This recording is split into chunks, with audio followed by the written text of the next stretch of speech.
Bienvenue à Mémoire du passé. On débute aujourd'hui à Arundel, qui au fil du temps s'est séparé pour donner deux nouvelles municipalités, Huberdeau et Barkmere. Nous apprendrons ce qui fait que dans les Laurentides, on retrouve d'importantes populations d'origine irlandaise, écossaise et anglaise. Et nous comprendrons pourquoi il manque certaines stations au calvaire d'Huberdeau. L'historien Michel Allard nous présente aujourd'hui des pans de l'histoire de ces trois municipalités qui ont beaucoup à raconter.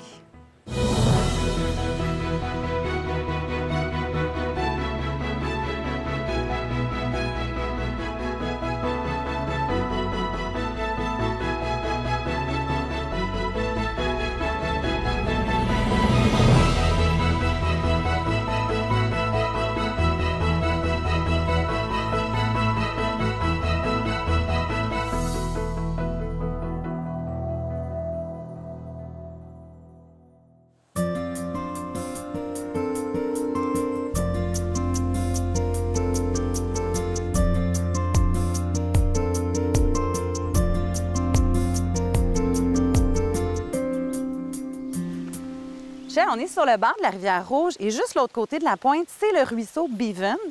Et c'est ici donc qu'il y avait à l'époque un poste de traite. Oui, vous avez raison. D'abord, qui est Beaven? Beaven, c'est un Anglais. Il est né en Angleterre. Il vient ici avec ses parents. Puis lui, très jeune, il prend le bois. Il s'en va dans le bois, vivre avec les Amérindiens. Il fait de la traite, il fait de la chasse. Il va travailler pour la Hudson Bay Company comme traiteur. Et puis, il va apprendre les langues amérindiennes. Or, à un moment donné, il dit, c'est assez de travailler pour les autres, il va travailler pour moi. Fait qu'il vient ici, puis il fonde un poste de traite, juste ici, en face de nous. Pourquoi? Parce qu'il s'est rendu compte que les Iroquois descendent par la rivière Outaouais et bloquent la rivière. Et les Algonquins, eux, descendent par la rivière Rouge pour éviter les Iroquois. Or, il dit, ici, je vais pouvoir traiter avec les Algonquins avant qu'ils arrivent vers Montréal. Donc, je vais pouvoir me faire un meilleur marché. Deuxièmement, il dit en même temps, il y a des Amérindiens autour. Il y a des Autochtones autour. Fait que je vais pouvoir traiter avec eux autres. Alors, c'est pour ça qu'il décide de faire son poste de traite ici. Et donc, vous avez retrouvé, vous parlez Iroquois-Algonquin, vous avez retrouvé une histoire de bataille qui aurait eu lieu tout près d'ici, entre les deux peuples. Oui, bien ça, c'est la tradition orale.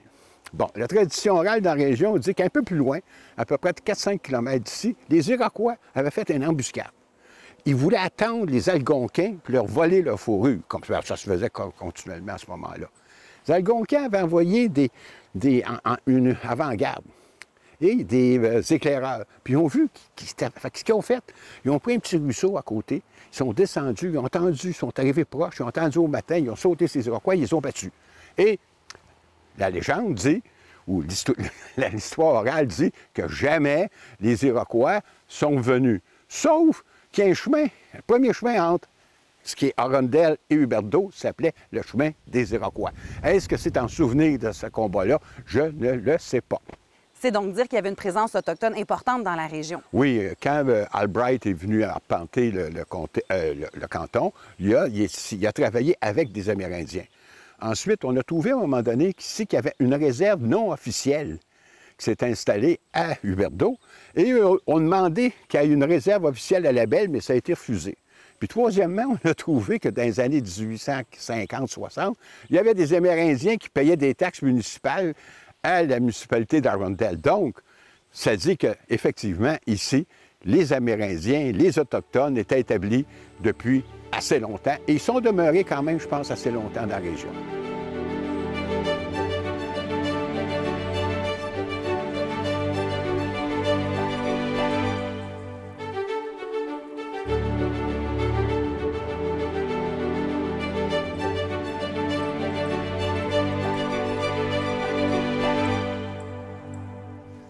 On se trouve devant la résidence de Sidney Bellingham et la bâtisse ici a été témoin d'une époque de grands changements dans la région.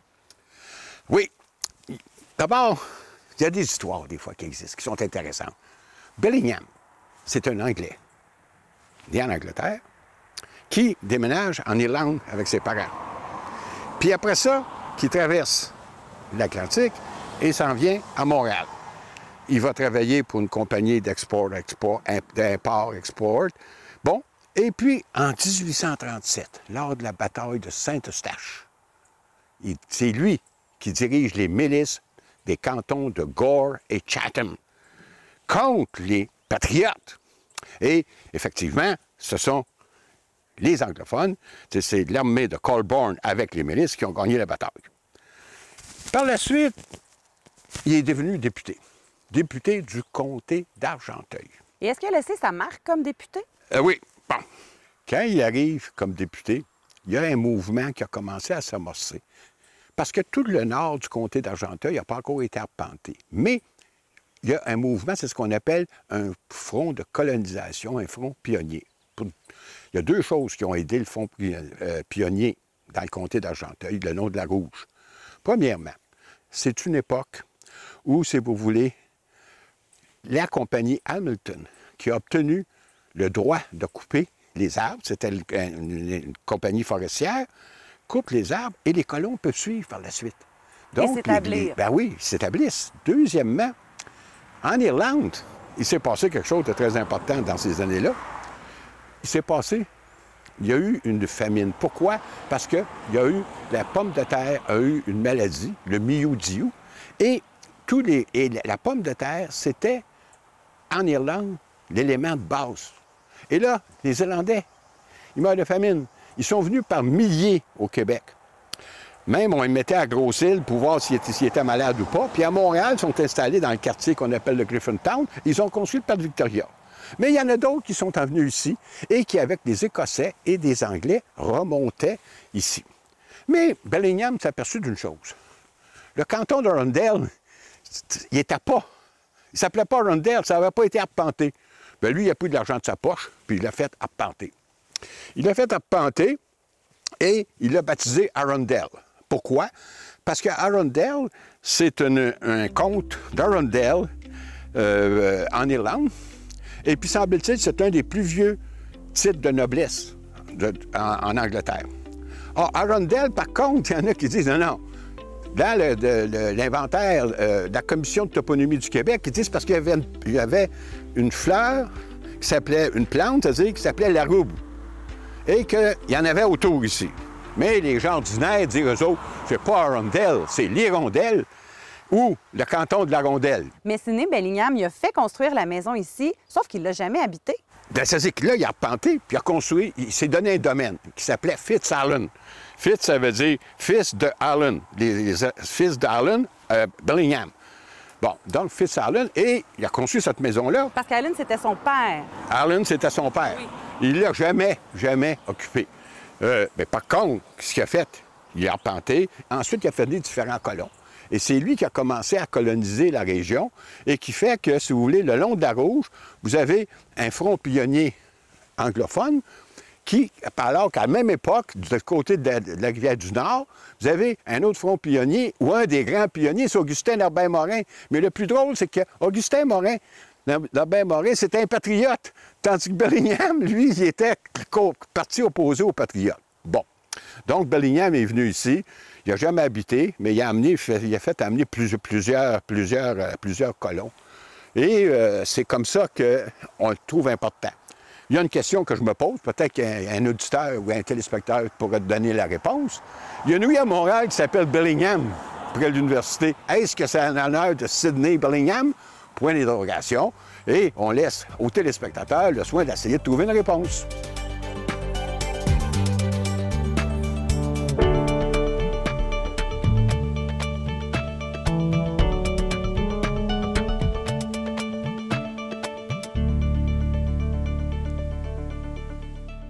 Il y a également une histoire agricole importante à Arundel. Michel, ici, on est sur le site de la ferme Thompson et il y avait derrière nous une grange qui a été debout pendant plus de 150 ans.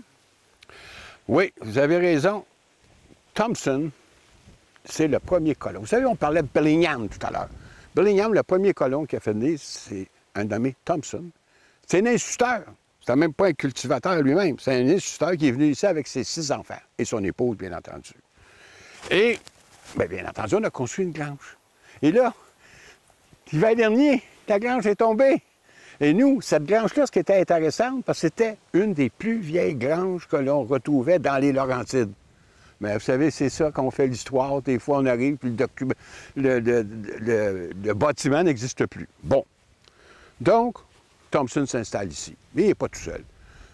Bellingham va en faire venir d'autres. Il va faire venir des Écossais, des Anglais, des Irlandais. Puis il y a une famille importante, ce sont les Staniforth, 2 frères. Les frères Staniforth sont arrivés ici. Eux autres ici sont agriculteurs. Donc, ils sont sur une ferme. Or, c'est un des 2 qui a introduit la première fois une charrue tirée par des bœufs. Une charrette tirée par des bœufs. Bon. Et c'est arrivé, ils ont fait d'autres choses, les frères. D'abord, ils ont construit le premier moulin à scie sur la Rivière-Rouge. Et puis, ils ont construit un pont. Un pont sur la Rivière-Rouge pour diviser le secteur Est du secteur Ouest. Aujourd'hui, le secteur Est, c'est Arundel et le secteur Ouest, c'est Huberdeau. Donc, à ce moment-là, vous avez eu un pont, ce qui permettait aux gens de pouvoir aller d'un côté ou de l'autre facilement. Mais malheureusement, à un moment donné, la crue des eaux est arrivée, plus de pont. Donc, on a construit un chalet et plus tard, on construira un autre pont. Et à la même époque, Michel, plusieurs familles anglophones sont venues s'établir ici à Arundel. Ce qui est intéressant, c'est que, voyez-vous, entre 56, les premiers colons, Thompson, et l'année 61, bien, on était déjà rendu à 6 ou 7 familles ici qui étaient installées. Et ça a continué. Tranquillement, il y en a de plus en plus. Le noyau villageois s'est constitué avec un magasin général, avec M. Cook qui avait le magasin général. Et puis, à un moment donné, Arundel est devenue une municipalité autonome. Parce qu'elle faisait partie autrefois de la municipalité de canton d'Arundel, et c'est devenu la municipalité d'Arundel. Bon, donc, ils sont devenus autonomes. Il y a aussi une autre particularité ici, à Arundel. Vous avez des gens de plusieurs religions. Vous avez des catholiques, vous avez des baptistes, vous avez des presbytériens, vous avez des méthodistes, vous avez aussi des orangistes. Bon.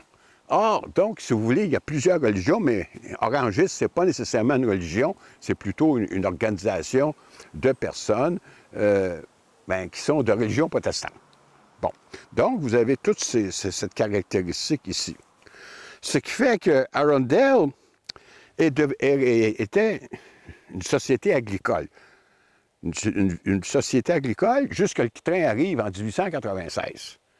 Or, ici comme ailleurs, quand le train arrive, qui arrive? Les touristes, les villégiateurs, et il y en a plusieurs qui sont installés surtout autour, dans les lacs que nous retrouvons autour. Alors voilà, si vous voulez, l'histoire du début d'Arundel. Et puis, encore une fois, il faut se rappeler une chose, le passé, le territoire qui est ici, nous parle du présent. À nous de l'interroger.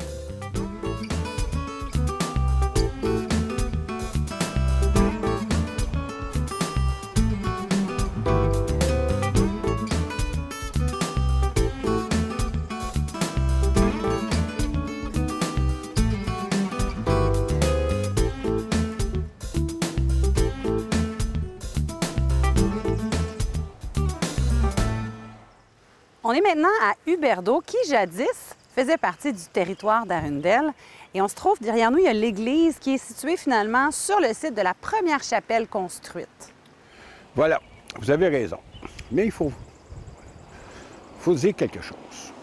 Ici, les catholiques ont commencé à arriver vers les années 1875 et il y a beaucoup de catholiques qui sont installés sur la rive ouest de la Rivière-Rouge. En 1976, le curé Labelle est venu.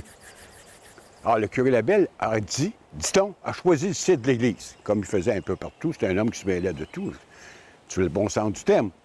Et donc, il est arrivé ici, puis le curé Labelle, ce qu'il a dit de Huberdeau, c'est le plus bel endroit des Laurentides. Il y a un chroniqueur qui dit ça. Il y a un autre qui dit non, c'est pas ça qu'il a dit. Il a dit, c'est le paradis des Laurentides. Un autre a dit non, c'est pas ça qu'il a dit, c'est le plus beau jardin. En tout cas, peu importe ce qu'il a dit, le curé Labelle trouvait l'endroit très beau. Donc, ils ont décidé de créer une paroisse ici. Or, commencer, c'est le curé Ouimet qui est venu dire quelques messes. Après ça, on a demandé de faire une mission. Alors, on fait toujours une mission. Une mission, c'est avant qu'on fasse une paroisse. Et puis, on a fait la mission Notre-Dame de la Merci. Et puis après ça, bien, comme il y avait assez de gens, bien là, on s'est mis ensemble et puis on a cotisé, puis on a construit une église. On a construit l'église que vous voyez ici en arrière de nous. Bon, par la suite, l'église est devenue très importante. Par exemple, il y a un curé Pilon qui, lui, s'est mêlé de toutes les affaires ici, s'est mêlé de la caisse populaire, s'est mêlé des égouts, s'est mêlé de la voirie, il se mêlait de tout. Bon. Mais, là, tranquillement, vous savez, récemment, bien, l'Église a perdu un peu, mais c'est encore aujourd'hui une desserte ici. C'est encore une desserte, c'est-à-dire qu'on dit encore la messe régulièrement. C'est pas une église qui a été fermée, mais en même temps, elle sert de, si vous voulez, de centre communautaire.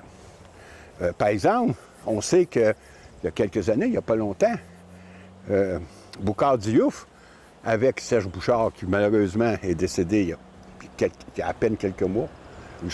Serge Bouchard, vous savez, l'anthropologue, l'animateur, l'essayiste, et qui habitait pendant longtemps à Huberdeau et qui disait dans une de ses chroniques, c'est un des plus beaux coins, Huberdeau. Donc, ce que vous voulez dire, c'est que la conférence de Boucard Diouf et Serge Bouchard, bien, ça s'est passé ici à l'Église. Oui, oui, à l'intérieur de l'Église, et puis l'Église était pleine. Bon, donc, c'est un peu, si vous voulez, comment la paroisse religieuse. Et la paroisse religieuse a réussi, si vous voulez, à s'installer ici. Quand il y a une paroisse religieuse, très souvent, au bout d'un certain temps, ils demandent de devenir une paroisse civile, une municipalité de paroisse civile. C'est ce qui est arrivé ici, parce qu'en 1925, on s'est rendu compte qu'il y avait beaucoup de catholiques et que ça prenait une véritable paroisse. Or, on a eu une pétition signée par la majorité des catholiques qui étaient sur l'aile ouest, encore une fois, de la Rivière-Rouge, et ils ont demandé de se séparer de la municipalité d'Arundel. Et ils l'ont obtenu. Donc, c'est devenu ici la municipalité. Mais lors de la première réunion, qu'est-ce qu'on fait lors de la première réunion d'un conseil de ville? Bien, on cherche le nom. Or, on l'a baptisé Huberdeau. Savez-vous pourquoi? Parce que, vous savez, ici, il y avait un orphelinat à Montfort. Et quand on a voulu la déménager ici à Huberdeau, c'est l'abbé Gédéon Huberdeau qui a donné 10 000 $ pour acheter le terrain de William Staniforth. En passant, William Staniforth, lui, avait donné le terrain pour l'Église. Bon, alors je reviens donc, et c'est comme ça qu'on a appelé la ville de le village de Huberdeau. Ayant le village, ayant l'Église, ayant, si vous voulez, la municipalité civile, bien là, les gens d'Huberdeau ont créé une commission scolaire. Ils ont eu leur propre commission scolaire. Mais quand, voulez-vous, il y a quelques années, on a fait le regroupement, puis on a voulu centraliser les écoles, les gens d'Huberdeau ont dit non. Notre école, nous conservons notre école et vous l'avez ici à côté, l'école Arc-en-Ciel. Alors, c'est l'école d'Huberdeau. Alors, quand on regarde ici autour, on s'aperçoit qu'est-ce qui peut être frappant, c'est qu'autour de l'église, l'école, la caisse populaire un peu loin, le magasin général qui est en face, les maisons. Donc, le noyau villageois, c'est un bel exemple d'un milieu, un niveau villageois qui s'est construit autour d'une église. Et en même temps, il faut quand même dire que même si, de l'autre côté, c'est Arundel plus le côté protestant, il faut dire que quand on lit un peu l'histoire, il y a un historien, McCaughlan, qui a écrit sur l'histoire, il dit, écoutez, ils sont séparés par une rivière, mais finalement, si vous voulez, ils fonctionnent beaucoup ensemble, et puis il y a une grande collaboration entre la partie d'Huberdeau et la partie d'Arundel. Alors voilà, c'est l'histoire de ce village que plusieurs disent très beau.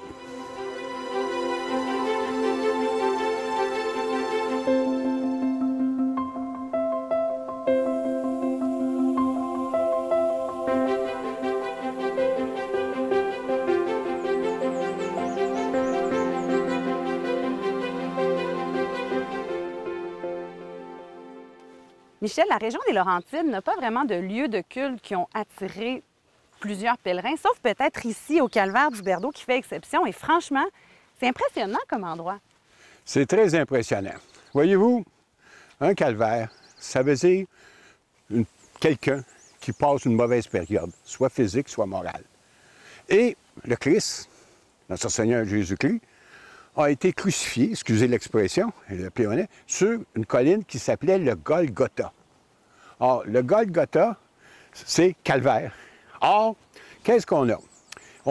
Un calvaire, ça représente, il y a 14 stations. C'est-à-dire que chaque station représente un moment entre la condamnation du Christ et sa sortie du tombeau. Bon. Ici, en 1891, on en a fait un. Mais on l'a fait en bois. Bon, c'est le père Cesbron qui a fait ça. Puis, il a dit, écoutez, le bois, ça pourrit. Donc, on va en faire un beau. On va en faire un en bronze. Donc, on a donné un contrat, si vous voulez, à une compagnie française à vos couleurs pour faire les 14 stations en bronze. Le contrat est envoyé, mais si vous regardez autour, il y a uniquement 4 stations, plus les 3 croix qui sont arrivées. Les autres n'arrivaient pas. On s'est demandé pourquoi, et on croit, on dit qu'elles ont été coulées au cours de la guerre de 1914-1918 par des sous-marins allemands. Donc, on a un calvaire qu'au lieu d'avoir 14 stations, on a uniquement 5. C'est quelque chose, c'est quand même, qui est très, très particulier. Bon. Or, ça a amené des pèlerinages. Là, à un moment donné, même le train du Canadien national amenait des groupes spéciaux qui venaient ici pour célébrer. Et tout ça, ça a donné, si vous voulez, à la région une certaine réputation. Une certaine réputation, et ça donnait, si vous voulez, en même temps, un peu un esprit catholique, si vous voulez, et on venait prier comme on faisait une excursion. Bon. Le calvaire a continué, et à un moment donné, il dit, il faut rajouter quelque chose. À la même époque, à la fin du 19e siècle, il y a eu une jeune Française, Bernadette de Soubirous, qui, à Lourdes, qui est dans les Pyrénées, a dit qu'elle avait vu la Sainte Vierge à l'intérieur d'une grotte. Bon. Après l'avoir interrogée, on a dit oui, elle a eu des apparitions de la Sainte Vierge, et on a fait un peu plus bas ici une grotte représentant celle de Lourdes et avec Bernadette qui prie la Sainte Vierge.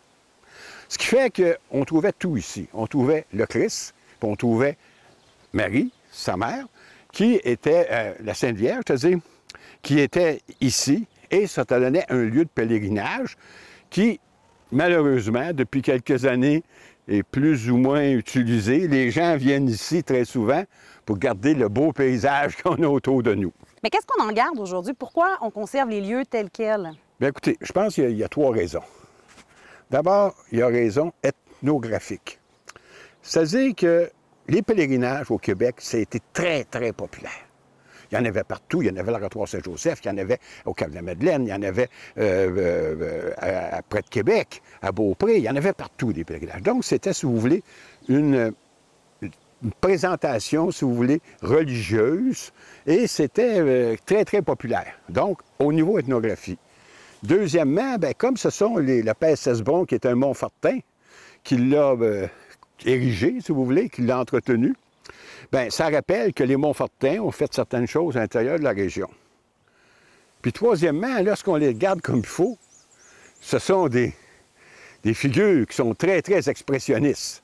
Mais ce sont quand même, ça peut être considéré par certains comme une œuvre d'art, peut-être qu'aujourd'hui on dirait dépassée, mais une œuvre d'art qui représente, si vous voulez, un certain courant qui existait à l'époque, c'est-à-dire d'essayer de représenter le plus fidèlement possible.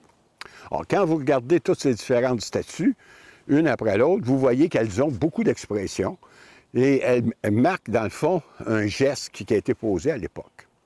Alors voilà, Huberdeau est devenu célèbre ou populaire en partie à cause de son calvaire.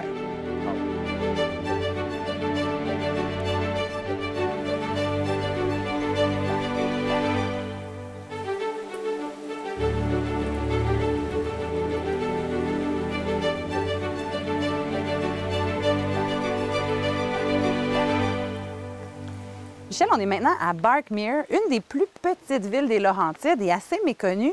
Et c'est très particulier comme endroit ici. C'est très, très particulier. D'abord, il faut que je vous explique le nom. Bark, ça veut dire en anglais Écosse. Et Mere, M-E-R-E, c'est l'ancien mot, c'est un mot archaïque pour dire lac. C'est-à-dire lac des Écosses. Bon. Ici, avant que le train arrive, il n'y a à peu près personne. Il y a un ou deux cultivars, un ou deux colons.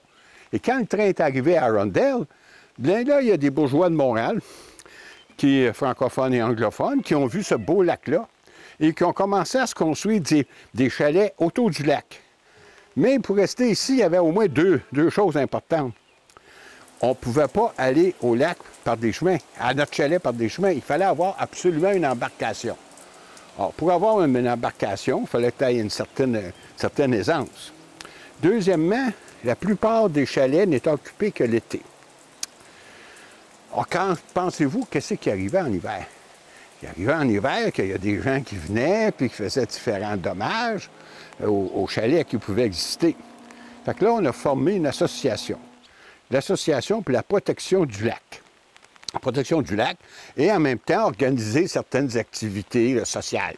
Et là, on est à l'époque 1910-1915. Oui, c'est ça. Mais à un moment donné, on se dit, écoutez, là, on n'a pas le droit, dans le fond, de donner une amende. Il faut donner une récompense. Fait que là, on a commencé à se réunir puis à penser à créer une ville. Pourquoi une ville? Parce que dans une municipalité, à l'époque, seuls ont le droit de vote ou seuls peuvent être élus ceux qui ont des résidences permanentes. Et à l'époque, ici, on était rattaché à Arundel. Or, impossible de se faire élire sur le conseil de ville ou de voter pour Arundel. Or, on a pris le projet de faire une ville. Et sans doute avec beaucoup d'aide de certains hommes politiques, je ne sais pas. Bon, en 1925 ou 26, je crois, ils ont obtenu le statut de ville. De ville, c'est-à-dire que ville, ils se dirigent eux-mêmes. Ils ont uniquement des comptes à rendre à ceux qui sont résidents de la ville. Et pour voter, il s'agit que tu aies un terrain, que tu sois propriétaire. Tu peux être propriétaire d'une maison, tu peux être propriétaire d'un petit chalet, d'un gros chalet, tu as le droit de vote. Mais le plus drôle là-dedans, c'est qu'au début, le conseil municipal tenait ses assemblées à Montréal. Parce que c'était tous des Montréalais, finalement. Ben oui, l'hiver, ils étaient rassemblés à Montréal. Et là, bon, et une autre particularité, c'est que entre le début de la ville jusqu'à aujourd'hui, il n'y a pas eu beaucoup d'élections. Souvent, les maires continuaient différents mandats et c'est les maires, c'est les échevins, ils continuaient. Plusieurs années, donc. Oui. Et dernière chose plus ou moins intéressante, c'est très récemment, dans les années 72, 75, je crois, qu'un résident permanent ont eu un siège au conseil municipal, parce que pour qu'eux autres aussi soient représentés, pas juste ceux qui étaient là de façon occasionnelle avec leur chalet. Alors voilà, ça c'est l'histoire de Barkmere, qui, comme vous le disiez au début, très particulière dans l'histoire des Laurentides. Et moi, je vous avoue, j'ai appris quelque chose lorsque j'ai commencé à étudier l'histoire de Barkmere.